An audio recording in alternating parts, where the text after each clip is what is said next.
and welcome to Interview with the Experts.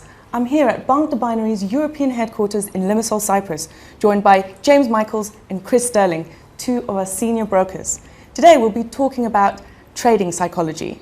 Welcome. Thanks for having us. So let's start with you, James. Can you tell us a little bit about the one piece of advice you'd give when it comes to trading psychology? The advice I'd probably give and start with is purely down to emotion. It's very important when you're trading that you're not so emotionally involved in what you're doing, simply because it will affect your trades, whether it's good or bad. The other very, very important is before you start your trades in your day, make sure you have all the tools to do this, basically. How about you, Chris?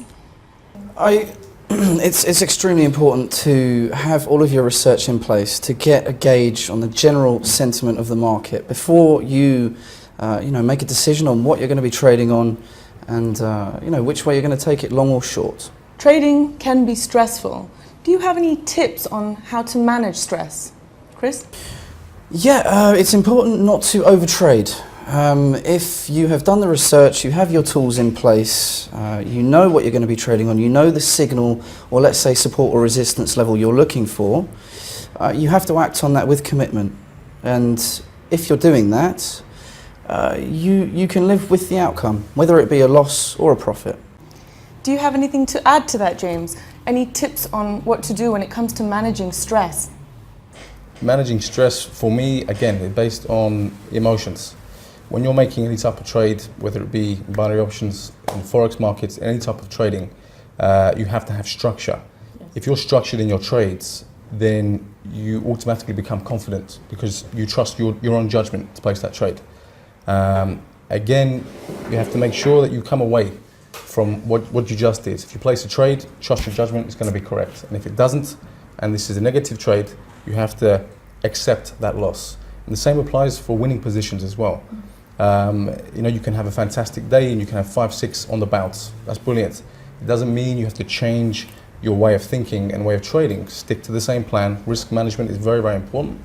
And you have to apply that on a winning trade and a losing trade. It's very, very important. Binary options doesn't have to be stressful.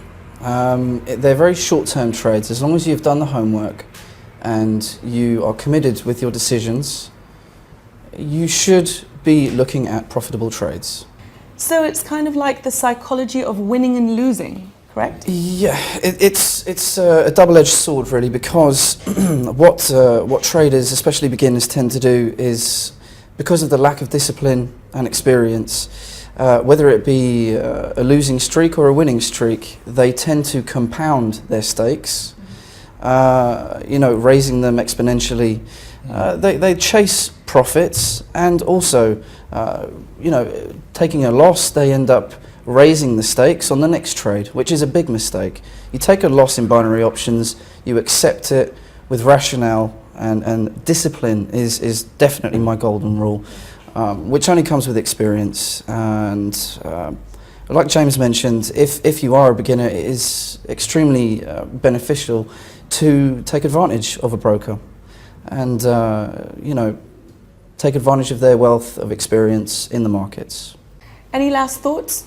Yeah, one thing I want to add is two things actually when placing a trade. The reasons behind that. You have two factors, technical and fundamental. Technical, you're looking at charting systems, going back for previous results to predetermine the future price of an asset, for an example. And the other is fundamental. So these are daily events that will affect the market in a big way. This again is going to affect the your psychological state in placing a trade, because now you know the reason behind. And it's very important to follow these events and follow charting systems if you have the experience already, before you make your trade. It's very important. How about you, Chris?